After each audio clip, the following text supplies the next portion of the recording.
نماز فجر سے فارغ ہوتے ہی اول شہداء کی لاشوں کو دفن کرنے کا انتظام کیا۔ مجروحوں کو عورتوں کے سپرد کیا گیا کہ وہ مرہم پٹی کریں۔ اس کے بعد دونوں فوجیں میدان جنگ میں ایک دوسرے کے مقابل ہوئیں۔ آج بھی ایرانیوں نے ہاتھیوں کو آگے رکھا، لیکن قعقاع و عاصم رضی اللہ عنہما نے مل کر فیل سفید پر جو تمام ہاتھیوں کا سردار تھا حملہ کیا اور اس کو مار ڈالا۔ فیل سفید کے مارے جانے کے بعد ایک دوسرے ہاتھی پر حملہ ہوا تو وہ میدان سے اپنی جان بچا کر بھاگا۔ اس کے بھاگتے ہی دیکھ کر دوسرے ہاتھیوں نے بھی پیروی کی، اور اس طرح آج ہاتھیوں کا وجود بجائے اس کے کہ اسلامی لشکر کو نقصان پہنچاتا، خود ایرانیوں کے لیے نقصان رساں ثابت ہوا۔ آج بھی بڑے زور کی لڑائی ہوئی اور صبح سے شام تک جاری رہی۔ غروب آفتاب کے بعد تھوڑی دیر کے لیے دونوں فوجیں ایک دوسرے سے جدا ہوئیں اور پھر فوراً مستعد ہو کر ایک دوسرے کے مقابل صف آرا ہو گئیں۔ مغرب کے وقت سے شروع ہو کر صبح تک لڑائی جاری رہی۔ تمام رات لڑائی کا شور و غل اور ہنگامہ برپا رہا۔ نہ پوری کیفیت سعد رضی اللہ عنہ کو معلوم ہو سکتی تھی، نہ رستم کو۔ غرض یہ رات بھی ایک عجیب قسم کی رات تھی۔ سپہ سالار اسلام سعد رضی اللہ عنہ رات بھر دعا میں مصروف رہے۔ آدھی رات کے بعد انہوں نے میدان جنگ کے شور و غل میں قعقاع رضی اللہ عنہ کی آواز سنی کہ وہ اپنے لوگوں کو کہہ رہے ہیں کہ سب سمٹ کر قلب پر حملہ کرو اور رستم کو گرفتار کر لو۔ اس آواز نے نہ صرف سعد رضی اللہ عنہ کو تسکین دی بلکہ تمام مسلمانوں میں اثر نو طاقت پیدا کر دی۔ تمام دن اور تمام رات لڑتے ہوئے غازیان اسلام تھک کر چور چور ہو گئے تھے، مگر اب پھر ہر قبیلے کے سردار نے اپنی قوم کو مقابلے کے لیے برانگیختہ کیا۔ بڑے زور و شور سے تلوار چلنے لگی۔ قعقاع رضی اللہ عنہ کی رکابی فوج لڑتی ہوئی اس مقام تک پہنچ گئی جہاں رستم ایک تخت زرنی پر بیٹھا ہوا اپنی فوج کو لڑا رہا تھا اور حصے فوج کو احکام بھیج رہا تھا۔ اسلامی حملہ آوروں کے قریب پہنچنے پر رستم خود تخت سے اتر کر لڑنے لگا۔ جب زخمی ہوا تو پیٹ پھیر کر بھاگا۔ معزز سامعین کرام، ہلال بن علقمہ رضی اللہ عنہ نے بڑھ کر بھاگتے ہوئے برچھے کا وار کیا جس سے اس کی کمر ٹوٹ گئی اور نہر میں گر پڑا۔ ہلال رضی اللہ عنہ نے فوراً گھوڑے سے کود کر اور جھک کر رستم کی ٹانگیں پکڑ کر باہر کھینچ لیا اور اس کا کام تمام کر کے فوراً رستم کے تخت پر کھڑے ہو کر بلند آواز سے پکارا کہ اللہ کی قسم میں نے رستم کو قتل کر دیا ہے۔ اس آواز کے سنتے ہی اسلامی فوج نے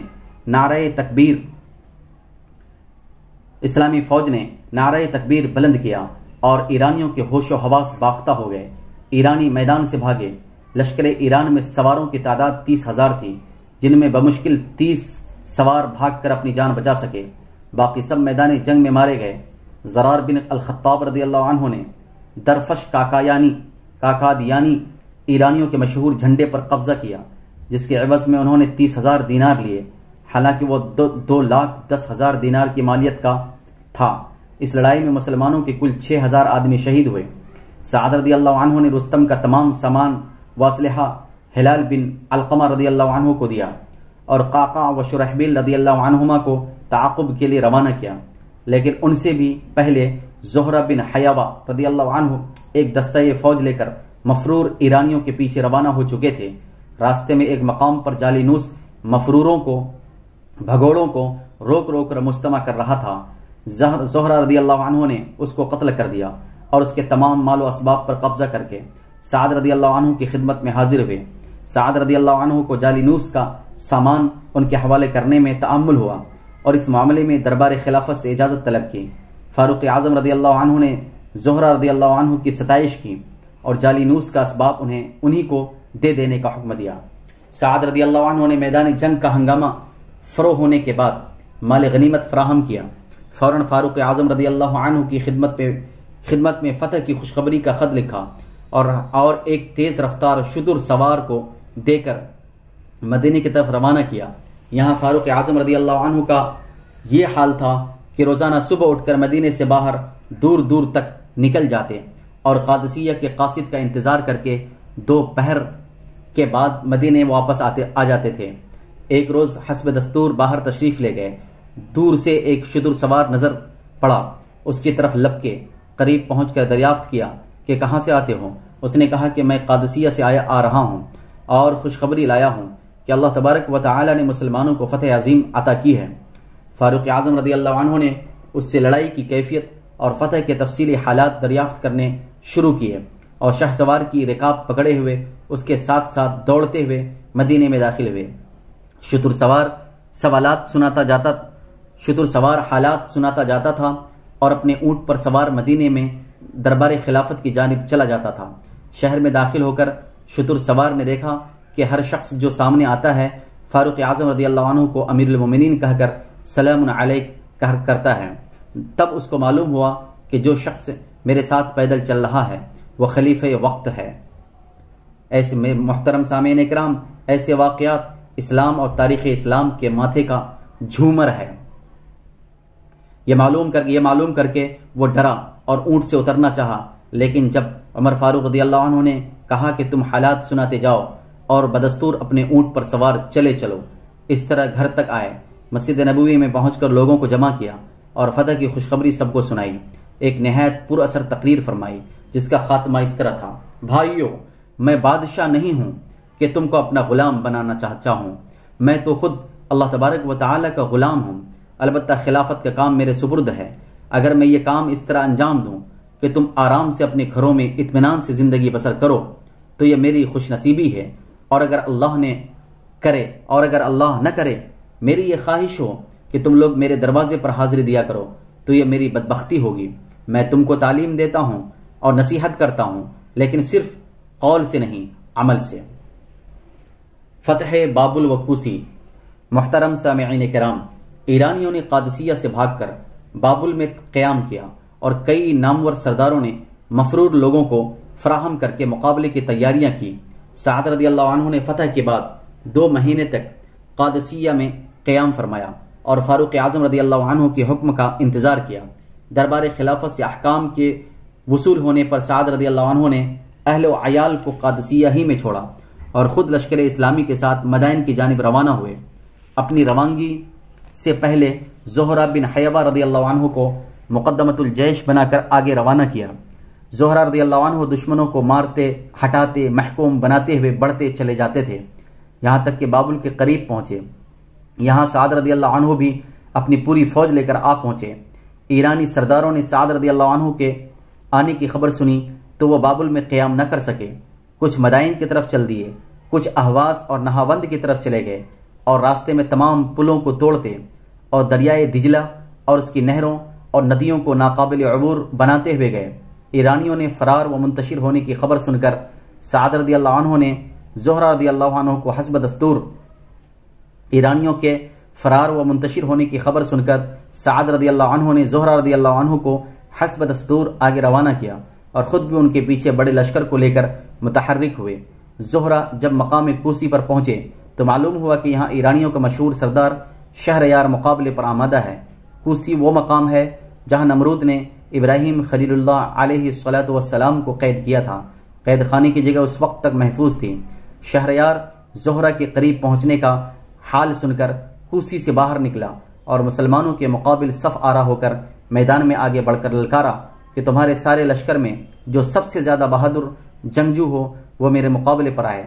یہ سن کر زہرہ رضی اللہ عنہ نے جواب دیا کہ میں خود تیرے مقابلے پر آنے کو تیار تھا، لیکن اب تیری لن ترانی سن کر تیرے مقابلے پر اس لشکر میں سے کسی ادنا ترین غلام کو بھیجتا ہوں کہ وہ تیرے غرور کا سر نیچا کر دے۔ یہ کہہ کر آپ نے نائل بن جعشم حرج کو، جو قبیلے بنو تمیم کا غلام تھا، اشارہ کیا۔ نائل بن جعشم فوراً گھوڑا نکال کر میدان میں شہریار کے مقابل پہنچے۔ شہریار ان کو نہایت کمزور دیکھ کر ان کی طرف بڑھا اور گردن پکڑ کر کھینچا اور زمین پر گرا کر ان کی چھاتی پر چڑھ بیٹھا۔ اتفاقاً شہریار کا انگوٹھا نائل کے منہ میں آ گیا۔ انہوں نے اس کو اس زور سے چبایا کہ شہریار بے تاب ہو گیا اور تأمل اور نائل فوراً اٹھ کر اس کے سینے پر چڑھ بیٹھے اور بلا توقف خنجر نکال کر اس کا پیٹ چاک کر دیا۔ شہریار کے مارے جاتے ہی تمام ایرانی فوجیں بھاگ پڑیں۔ شہریار کی زرہ، قیمتی پوشاک، زرنی تاج اور ہتھیار سب نائل کو ملے۔ سعد رضی اللہ عنہ نے کوسی پہنچ کر شہریار کے مارے جانے اور کوسی کے فتح ہونے کا حال سنا اور اس مقام کو جا کر دیکھا جہاں ابراہیم علیہ السلام قید رہے تھے۔ پھر نائل کو حکم دیا کہ شہریار کی پوشاک پہن کر، شہریار کے تمام ہتھیار لگا کر تمام ہتھیار لگا کر آئیں۔ چنانچہ اس حکم کی تعمیل ہوئی اور لشکر اسلام اس نظارے کو دیکھ کر اللہ تبارک و تعالی کی حمد و ثنا میں مصروف ہوا۔ بحیرہ شیر کی فتح۔ محترم سامعین کرام، بحیرہ شیر ایک مقام کا نام تھا جو مدائن کے قریب ایک زبردست قلعہ اور شہر تھا۔ بحیرہ شیر میں شاہی باڈی گارڈ کا ایک زبردست رسالہ اور دارالسلطنت کی حفاظت کے لیے نہایت زبردست اور بہادر فوج رہتی تھی۔ مدائن اور بحیرہ شیر کے درمیان دریائے دجلہ حائل تھا۔ بحیرہ شیر اس طرف تھا اور دجلہ کے اس طرف مدائن تھا۔ بحیرہ شیر اس طرف تھا اور دجلہ کے اس طرف مدائن تھا۔ بادشاہ ایران کبھی بحیرہ شیر میں بھی آ کر رہتا تھا۔ یہاں بھی شاہی ایوان اور شاہی کارخانے موجود تھے۔ اسلامی لشکر کوسی سے آگے بڑھا تو بحیرہ شیر پہنچنے تک کئی مقامات پر ایرانیوں کا مقابلہ کرنا پڑا اور ان کو شکست دے کر راستے سے ہٹانا پڑا، یہاں تک کہ مسلمانوں نے بحیرہ شیر کا محاصرہ کر لیا۔ یہ محاصرہ 3 مہینے تک جاری رہا۔ آخر محصورین سختی سے تنگ آ کر مقابلے پر آمادہ ہوئے اور شہر پناہ سے باہر مقابلے پر آئے۔ بالآخر مقتول و مفرور ہوئے اور اسلامی لشکر فاتحانہ بحیرہ شیر میں داخل ہوا۔ بحیرہ شیر کے مفتوح ہوتے ہی یزدجرد نے مدائن سے بھاگنے اور اموال و خزائن کے مدائن سے منتقل کرنے کی تدابیر اختیار کی۔ مدائن سے یزدجرد کا مع خزائن کے بھاگ جانا مسلمانوں کے لیے خطرات کا بدستور باقی رہنا تھا۔ بحر ظلمات میں دوڑا دیے گھوڑے ہم نے، دشت تو دشت ہے دریا بھی نہ چھوڑے ہم نے، بحر ظلمات میں دوڑا دیے گھوڑے ہم نے۔ سعد رضی اللہ عنہ کو اب اس بات کا خیال تھا کہ جس قدر جلد ہو مدائن پر قبضہ کریں، لیکن دریائے دجلہ درمیان میں حائل تھا، اس کا پایاب عبور کرنا سخت دشوار تھا۔ ایرانیوں نے بحیرہ شیر سے بھاگتے ہوئے پل کو بالکل مسمار اور منہدم کر دیا تھا، دور دور تک کوئی کشتی بھی نہیں چھوڑی تھی۔ دوسرے کنارے پر ایرانی فوج بھی متعین تھی جو عبور دریا سے مانے تھی۔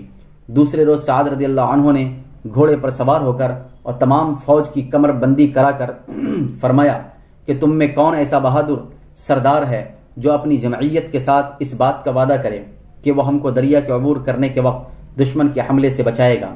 عاصم بن عمرو رضی اللہ عنہ نے اس خدمت کی ذمہ داری قبول کی اور 600 تیر اندازوں کی ایک جماعت لے کر دریائے دجلہ کے اس کنارے ایک اونچے مقام پر جا بیٹھے۔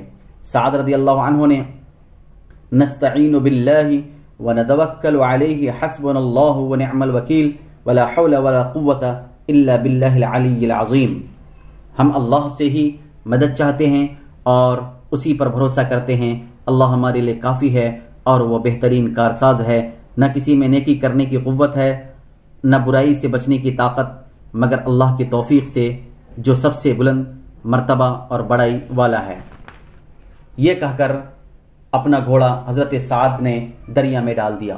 ان کی پیروی میں دوسروں نے بھی جرأت سے کام لیا اور دیکھتے ہی دیکھتے لشکر اسلام دجلہ کی طوفانی موجوں کا مقابلہ کرتا ہوا دوسرے کنارے کی طرف متوجہ ہوا۔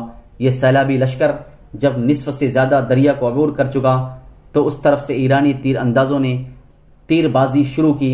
ادھر سے عاصم رضی اللہ عنہ اور ان کی جماعت نے ایرانی تیر اندازوں پر اس زور سے اس قوت کے ساتھ تیر پھینکے کہ بہت سے ایرانی مقتول و مجروح ہوئے اور اس بلائے بے درما سے اپنی جان بچانے کی تدبیروں میں مصروف ہو کر لشکر اسلام کو عبور دریا سے نہ روک سکے۔ مسلمانوں نے اس طرف پہنچ کر ایرانیوں کو قتل کرنا شروع کر دیا۔ وآخر دعوانا ان الحمد للہ رب العالمین۔